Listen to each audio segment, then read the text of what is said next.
Bhagavate Vasudevaya. Om Namo Bhagavate Vasudevaya. Om Namo Bhagavate Vasudevaya. Om Namo Bhagavate Vasudevaya. Om Namo Bhagavate Vasudevaya.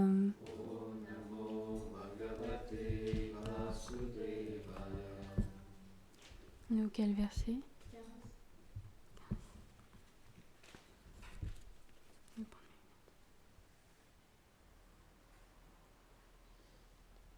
Anagashv iha bhuteshu ya agash krin nirankusha ahartasmi bhujam shakshad amartyasyapi sangadam.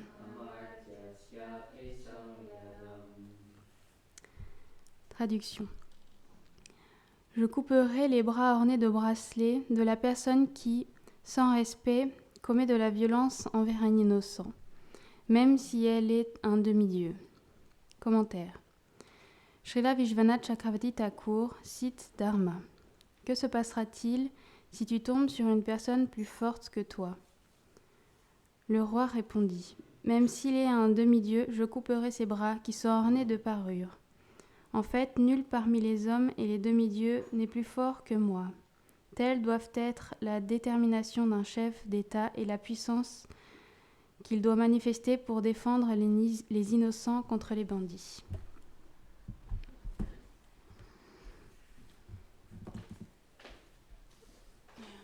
Est-ce qu'il y a quelqu'un qui peut chanter le Gyana Tibilandasya?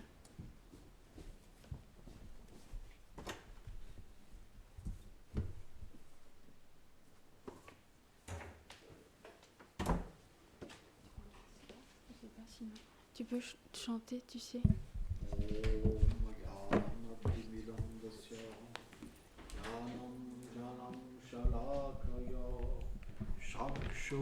Miritam jena taisme shigulave namaha namaom vishnu padaya krishna plestaya bhutale Srimate Bhaktivedanta Swamin iti namine Namaste Sarasvati Deve Kolavani Placharine Nirvishesha Sunyavadi Plachatya Dishatarine.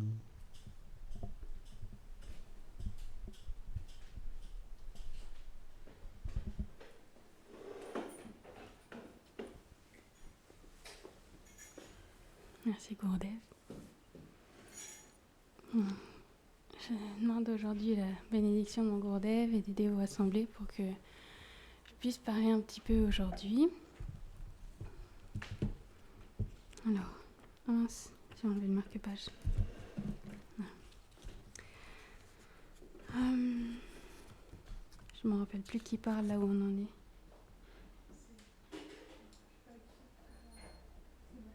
C'est quand il y a avec la vache, etc.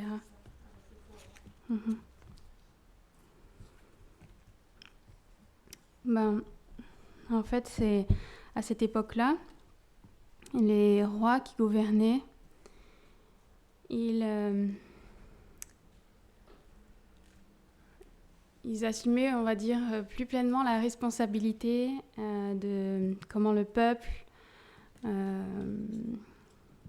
je pourrais dire ça? Il évoluait et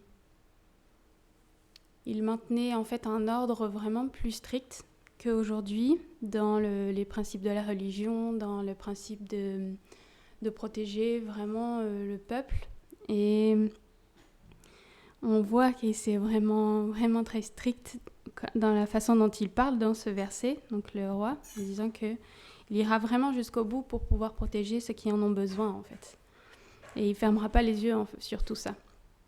Et c'était des rois qui étaient extrêmement puissants, et en même temps, ils étaient un exemple parfait de vertu et de bienséance et de toutes ces choses-là qui faisaient que, naturellement, le peuple, ils étaient dédiés à eux et ils suivaient l'exemple. Et ceux qui ne pouvaient vraiment pas suivre l'exemple, effectivement, ils étaient corrigés. Et on a vu des exemples dans le Mahabharata. Je ne sais pas quel exemple je pourrais donner aujourd'hui, mais on sait que plusieurs fois dans l'histoire, dans le Mahabharata, on a vu les rois qui montaient sur le trône. Soit ils allaient eux-mêmes, soit ils avaient des proches à eux qui ont fait le tour de la terre pour pouvoir établir en fait la domination du roi et remettre en fait tout en ordre dans le royaume. On a vu ça. Donc si on remonte un petit peu dans l'histoire du Mahabharata, en premier, on va dire, parce qu'en vérité, le Mahabharata, il peut remonter jusqu'à Brahma, parce que c'est vraiment toute la déclinaison, mais pour que ce soit plus simple, on remontera déjà jusqu'à Shantanu, c'est déjà pas mal. Et Shantanu, quand il a pris le trône, après son père, il a fait le tour de la terre et il a montré un grand exemple de comment remettre l'ordre dans un royaume. Donc ils vont de royaume en royaume et ils s'assurent que tous ces rois-là, ils le suivent, ils s'assurent que les habitants autour, ils sont bien dirigés en fait par ces sous-rois. Et si jamais ça se passe pas bien à ce moment-là, il fait en sorte qu'il y ait un autre roi en fait qui soit établi dans ces provinces. Et donc comme ça, il a montré ça. Et on sait que plusieurs générations plus tard, même les Pandavas, ils ont fait cette chose-là. Tout comme leur père Pandu, il a fait ça aussi. Pandu, il a fait le tour de la terre aussi. D'ailleurs, j'ai écrit un petit peu au niveau de Pandu il y a pas très très longtemps et en fait Pandu il a été marié à 2 femmes et Dhritarashtra lui a une femme. On sait que Dhritarashtra il était l'aîné des 3 frères, donc il y avait Dhritarashtra, Pandu et Vidura. Et Dhritarashtra il pouvait pas, bien qu'étant l'aîné, il pouvait pas gouverner parce qu'il était aveugle. Parce que sa mère avait commis une faute au moment de la création de l'enfant. Elle avait fermé les yeux, on sait. Et du coup, pour cette faute-là, elle a donné naissance à un fils aveugle. Et un roi aveugle, c'est pas possible. Parce que, comme on a vu là, dans ce verset-là, le roi, il doit protéger son peuple.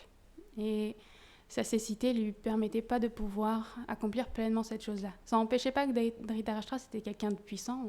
Il avait la force de 10 000 éléphants. C'était vraiment quelqu'un de puissant. Il avait une grande connaissance. Mais ça l'empêchait quand même de devenir le roi. C'est pourquoi c'est Pandu qui a pris la tête du royaume. Et quand Dhritarashtra, lui, il a été marié à Gandhari. Gandhari, quand elle a appris, juste avant son mariage, qu'elle allait épouser Dhritarashtra, le prince aveugle, alors elle a décidé, par humilité et par dévotion pour son futur époux, de couvrir ses yeux avec un morceau de tissu. Et de cette manière-là, d'aucune façon, elle se sentirait supérieure en fait elle serait supérieure en fait à son époux. Et de cette manière, elle a vécu vraiment une vie dans la vertu et elle a beaucoup été comment je peux dire, praise, beaucoup été j'ai le mot en anglais mais du coup j'arrive pas à savoir. Praise, tu sais, elle a beaucoup été, pas priée, mais on a beaucoup parlé de ses bonnes qualités en tant qu'épouse. Voilà. Glorifiée, merci. Elle a beaucoup été glorifiée de ses bonnes qualités d'épouse. Gandhari. Et en fait, c'est expliqué que Gandhari, tout comme Dhritarashtra, ils avaient tous les deux reçu une même bénédiction. C'est pour ça qu'ils avaient été mariés tous les deux, en fait, parce que ça avait été conclu que comme ils avaient eu les deux cette bénédiction de pouvoir donner naissance à 100 fils, du coup, leur mariage, ça concordait bien, en fait. Et pour Pandu, d'abord, il a été marié à Kunti, mais Bhishma, parce que c'est Bhishma qui a fait les arrangements pour leur mariage, il a considéré que comme Dhritarashtra, il avait une seule épouse, mais il allait avoir 100 fils. Mais pour pouvoir avoir un certain équilibre, il s'est dit que du coup, Pandu, ce serait mieux qu'il ait 2 épouses. Parce qu'on sait qu'en ce temps-là, les rois, ils pouvaient avoir même beaucoup d'épouses parfois. Et donc, il s'est dit que pour pouvoir assurer qu'il y ait toujours des héritiers, etc. C'est ça l'inquiétait beaucoup parce qu'il y avait eu des problèmes d'héritiers dans la génération juste précédente. Il ne voulait pas que ça se reproduise. Du coup, il a décidé de trouver une 2e épouse. Et on sait qu'il a été marié à Madri. Et Madri, elle, c'est son mariage au niveau de la tradition, c'était un petit peu différent d'un mariage, on va dire, classique.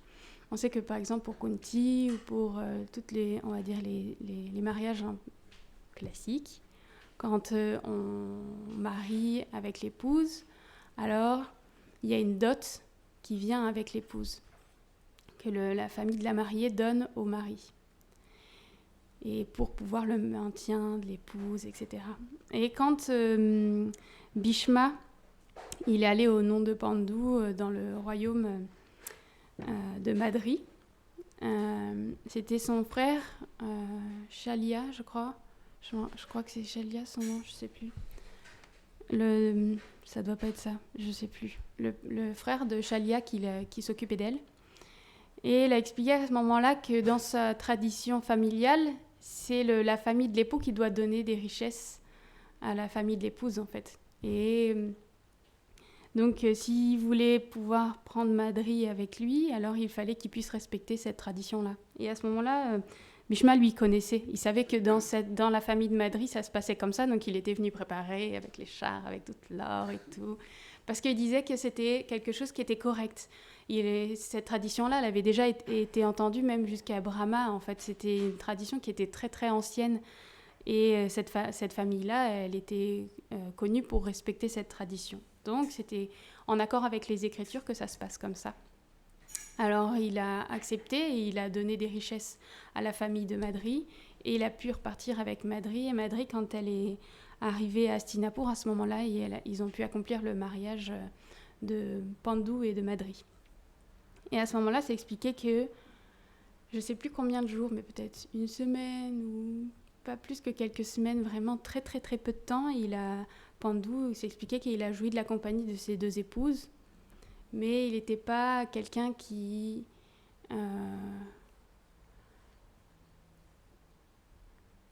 se complaisait en fait dans l'opulence du royaume, la richesse. Tout ça, c'était pas forcément ce qui l'intéressait au plus, et il avait quand même la sécurité du royaume en tête. Et donc, et après avoir passé juste, je crois que c'est 1 mois maximum, ça doit être 1 mois avec ses épouses, il a pris la tête de l'armée avec la bénédiction de Bhishma, et il a commencé lui aussi à faire tout le tour de la terre pour remettre tous les royaumes, on va dire, dans le droit chemin, parce que c'est vrai qu'avec tout le désordre qu'il y avait eu au niveau générationnel, depuis Shantanu, comme il y avait eu les fils de Shantanu et de Satyavati qui étaient morts prématurément, et donc il y avait eu un certain déséquilibre dans le royaume, et du coup il y avait des rois rebelles à cette époque-là. Du coup, Pandu, il a vraiment tout remis le royaume en état, et il est revenu à Hastinapur, et s'expliquait qu'il est revenu avec des richesses vraiment immenses. C'était à perte de vue, en fait. Les chars qui défilaient sur la rue principale d'Hastinapur, on les voyait à perte de vue, et il est arrivé, et parce qu'il n'avait pas cet attachement pour les richesses, il est arrivé au pied de Bhishma et au pied de Dhritarashtra, parce que même si c'était lui-même le roi et pas son frère aîné, il respectait quand même Dhritarashtra en tant que son frère aîné, et il prenait aussi ses conseils en compte. Et il a quasiment tout donné à sa famille, en fait. Il a donné des richesses à Bhishma, il a donné des richesses à Dhritarashtra, à Vidura, à toutes sortes d'aînés, aux brahmanes, etc. Il a vraiment distribué énormément les richesses, en fait, qu'il avait reçues. Parce que pour lui, c'était pas important, toutes ces richesses-là. Et vraiment peu de temps après, il a décidé qu'il allait quitter la vie à Hastinapur et qu'il habiterait dans la forêt avec ses 2 épouses qui l'ont suivi dans cette démarche-là, parce que lui, il aimait chasser, il aimait vivre dans la forêt assez simplement. Il n'était pas pour toute cette opulence du royaume. Et Dhritarashtra, lui, il avait eu quand même de l'inquiétude pour son frère, parce que Dhritarashtra, lui, il avait un beaucoup plus grand attachement à l'opulence et à avoir son matelas bien confortable, etc. Donc il était bien dans cette chose-là. Et par souci pour son frère, du coup, il faisait envoyer souvent des serviteurs pour lui apporter quand même des biens, pour qu'il puisse être quand même confortable et être bien, etc. Et donc, c'est expliqué qu'à ce moment-là, les habitants qui habitaient autour, là où vivait Pandou, ils étaient contents de pouvoir avoir cette vue d'un roi si magnifique. Il était beau comme un dieu, Pandou, et quand il déambulait comme ça dans les forêts avec son armure, parce qu'il avait quand même une armure royale, donc il avait vraiment une armure magnifique, et il déambulait comme ça avec ses épouses dans la forêt, et il était une vision enchanteresse en fait pour les habitants du peuple. Et ils étaient comme ça très, très contents. Et on sait par la suite, on ne va pas forcément rentrer, là on était sur ce sujet de protéger le royaume, mais on sait qu'après il y a eu encore toutes sortes de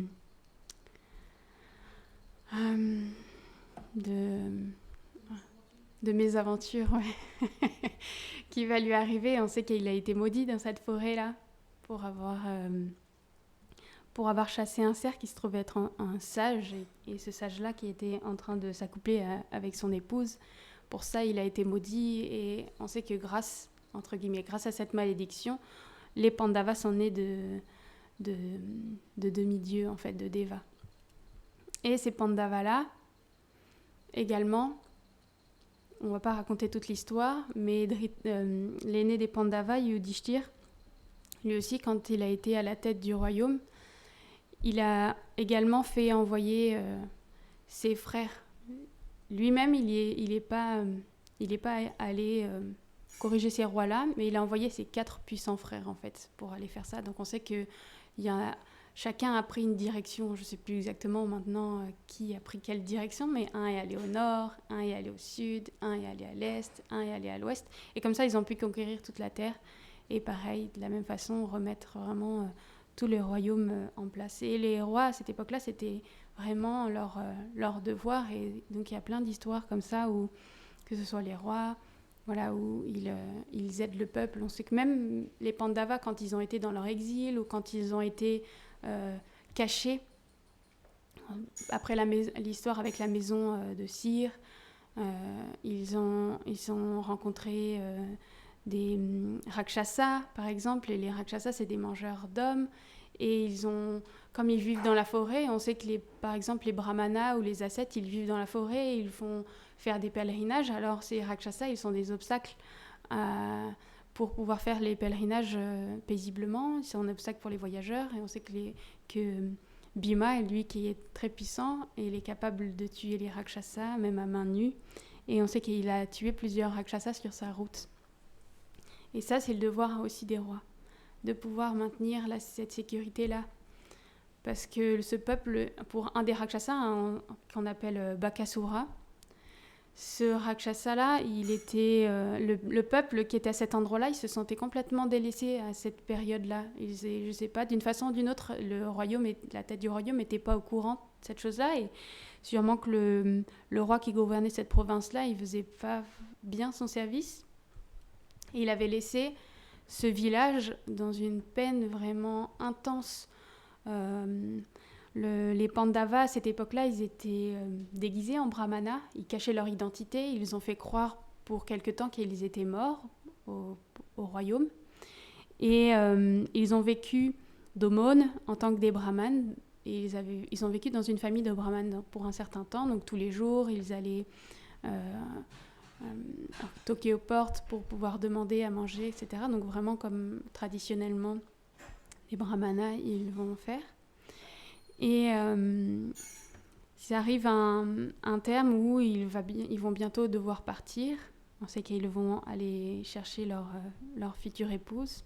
Et parce que quand même, ils sont pas des brahmanes, ils sont des guerriers en fait. Et ils ont comme une dette envers les personnes qui les ont accueillis. Et Kunti, elle a cette chose-là en tête de comment repayer cette dette-là. Parce que pour elle, c'est vraiment important de pouvoir redonner quelque chose, même s'ils ne sont pas au courant qu'ils sont des guerriers et que c'est dans leur coutume de devoir repayer quelque chose pour leur service. Elle a ça en tête. Et un jour, elle entend leur famille d'accueil qui sont en train de pleurer et elle se demande ce qui se passe et elle se dit que c'est probablement l'opportunité pour elle de repayer sa dette si elle peut résoudre ce qui les rend si tristes en fait. Et là, ils se rendent compte, pourtant ça faisait un moment qu'ils vivaient dans ce village et ils n'avaient pas été au fait de ce qui se passait vraiment. Mais à côté du village là, où ils habitaient, dans cette forêt, il y avait un Rakshasa qui habitait là. Et ce Rakshasa, il avait eu pour coutume parce que les Rakshasas, c'est mangeurs d'hommes, ils dévastaient le village, ils mangeaient beaucoup de personnes. Et du coup, ils avaient fait un compromis avec le Rakshasa. C'est que chaque famille, à tour de rôle dans le village, ils le nourrissent tous les, un certain nombre de temps. Et il y a un conducteur de char qui part avec un chariot qui est rempli de biens à boire, à manger. Il y a les chevaux qui tirent le char et la personne qui est sur le char. Sauf qu'en fait, à chaque fois, la personne qui est sur le char, elle est mangée aussi. Et du coup, chaque famille, elle doit se débrouiller pour trouver quelqu'un pour aller sur ce char. Donc les familles riches, elles payent des personnes. Et là, c'est un peu compliqué à comprendre, mais voilà, j'irai pas loin dans les explications, mais voilà, ça se passait comme ça. Mais cette famille-là de Brahmana, ils étaient très très pauvres, et c'était la question à savoir quel membre de la famille allait se sacrifier sur ce chariot. Et donc ils étaient tous en pleurs, et c'était une famille composée, il y avait le père, la mère, il y avait un tout petit garçon, et la fille qui était un peu plus âgée que le petit garçon. Donc c'était une famille comme ça de 4 personnes. Et chacun se disait que c'était à lui en fait d'y aller. Le père, il disait c'est moi qui suis le chef de famille qui doit vous protéger. Donc c'est à moi d'aller sur ce chariot pour aller donner à manger à ce Rakshasa. Et l'épouse à ce moment-là, elle lui répondait que c'était pas possible qu'il fasse ça parce que si lui partait, elle allait se retrouver être une veuve avec 2 jeunes enfants. Elle allait être la proie des hommes et elle allait avoir personne pour les protéger, pour les maintenir, et ça allait être vraiment une situation extrêmement douloureuse pour elle. Et elle devait s'occuper de ces jeunes enfants. Ils étaient pas le garçon, parce qu'on sait que si le père est pas là, c'est au garçon de tenir la maison, mais c'était encore un tout petit garçon et c'était pas possible qu'il s'occupe comme ça de sa famille pour le moment, c'était beaucoup trop tôt. Et donc du coup, il y avait ces pleurs et du coup, la fille, elle disait qu'elle devrait y aller. La mère, elle disait qu'elle devrait y aller. Mais le mari disait, mais qui va s'occuper des enfants si c'est toi qui s'en vas? Et la petite fille, elle voulait y aller, mais c'était pas possible. Même le garçon qui était encore tout petit, et il voulait lui-même se sacrifier pour cette famille-là. C'était vraiment une lamentation vraiment intense. Et Kunti, quand elle a entendu ça, ça l'a touchée. Et elle était il se trouvait que cette journée-là, elle était avec Bhima. Parce qu'à tour de rôle, les Pandavas, ils allaient faire l'aumône, mais toujours un des frères restait avec Kunti pour la protéger. Et parce qu'il y avait vraiment une très grande étiquette de la protection de la femme et de l'équilibre social. On parle souvent de l'Inde ou des anciens temps. On dit que la femme, elle est juste inférieure ou elle est mal considérée, etc. Mais en fait, quand on regarde bien, c'est vraiment un équilibre vraiment particulier. Et la femme, elle n'est pas inférieure. La femme, elle a son rôle, l'homme, il a son rôle, mais elle n'est pas du tout inférieure. Et il y a plein de moments dans l'histoire du Mahabharata où on voit cette chose. D'ailleurs, une femme, elle ne doit pas être violentée ou touchée ou approchée si c'est une femme mariée, et la moindre erreur peut être condamnable à la peine de mort, pour dire à quel point c'est important la protection de la femme. À cette époque-là, ça rigolait pas.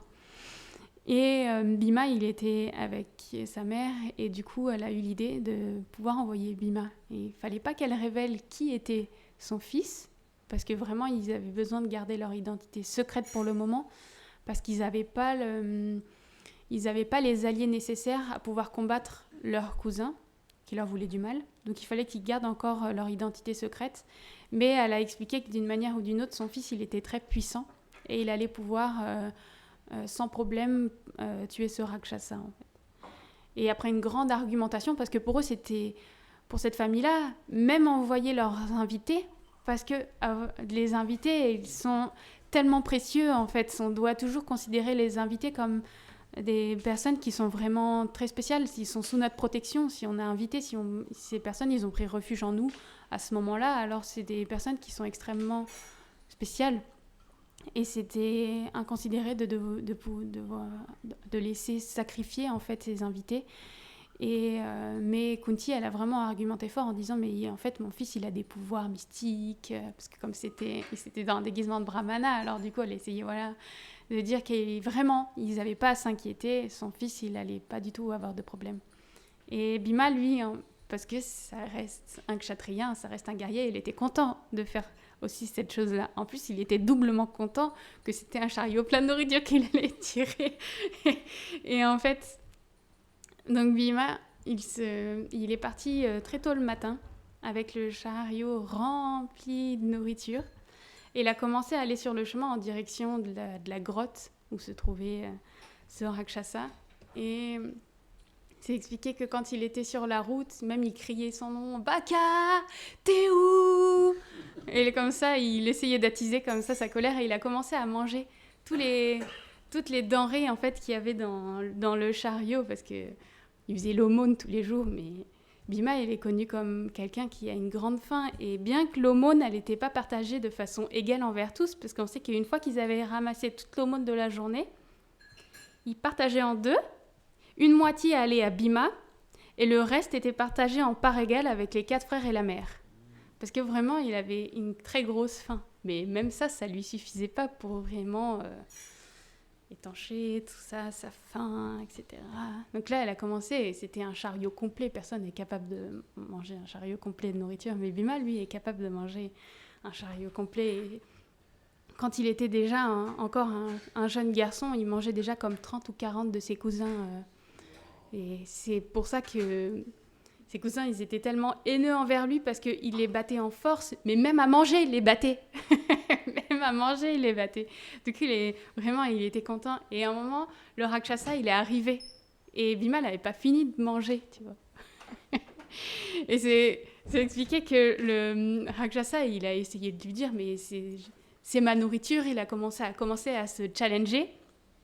Mais Bhima, il ne voulait pas combattre tant qu'il n'avait pas fini de manger et de boire. Du coup, en fait, juste, il repoussait. À chaque fois que le Rakshasa, il lui faisait une attaque, simplement, il le repoussait. Il était juste sur la défensive, il le repoussait. Et il a continué à manger. Puis il a fini avec le gros tonneau de boisson. Je ne sais pas ce que c'était comme boisson. Et il a fini à grosse gorgée de tout boire et de tout manger. Et une fois qu'il a eu fini tout le contenu du chariot, à ce moment-là, il a commencé à combattre Baka. Ils étaient jeunes encore à cette époque-là. Ils avaient fini quand même leur entraînement au combat, mais ils n'étaient pas encore mariés, donc ils étaient encore assez jeunes. Et là, il a commencé à vraiment avoir un combat vraiment intense avec Baka. Il se lançait, puis comme c'est dans la forêt, ça veut dire qu'il y a les arbres autour qui s'éclatent, qu'ils arrachent les arbres, ils peuvent les utiliser comme des masses. Les combats avec les Rakshasas, c'est vraiment intense. C'est un Rakshasa. Bien que Bhima, il soit un homme qui est vraiment très grand par rapport aux autres hommes de cette époque-là, 5 mètres. il faisait 5 mètres. Mais les hommes à cette époque-là, peut-être, ils faisaient 3 mètres. Mais un Rakshasa, c'est beaucoup plus grand encore. Donc même le Rakshasa, il a beau être beaucoup plus grand, il est rien comparé à la force de Bhima. Ça l'empêchait pas en fait de le tuer. Les Rakshasas, c'est vraiment immense, c'est des êtres.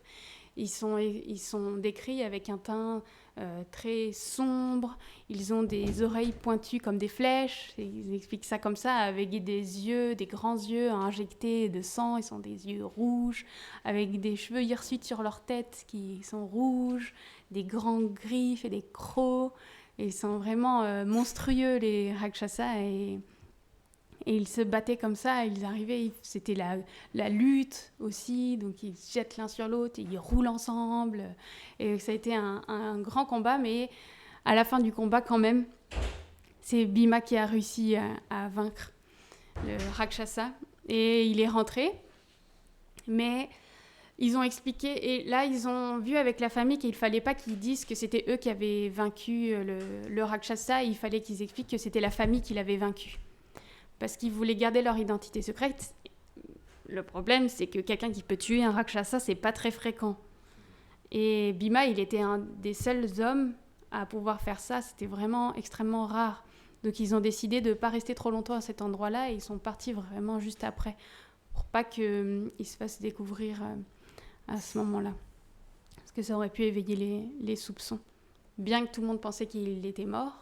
Donc ça a aidé à ne pas répandre trop la rumeur que les Pandavas pouvaient être vivants, mais ils n'ont pas voulu rester quand même beaucoup plus longtemps et ils se sont dirigés vers le Swayamvara de Draupadi à ce moment-là, parce qu'ils avaient Draupadi dans leur mental, ils avaient été tous piqués par Cupidon à la pensée et ça a guidé leur chemin jusqu'à Draupadi. On va s'arrêter là pour aujourd'hui.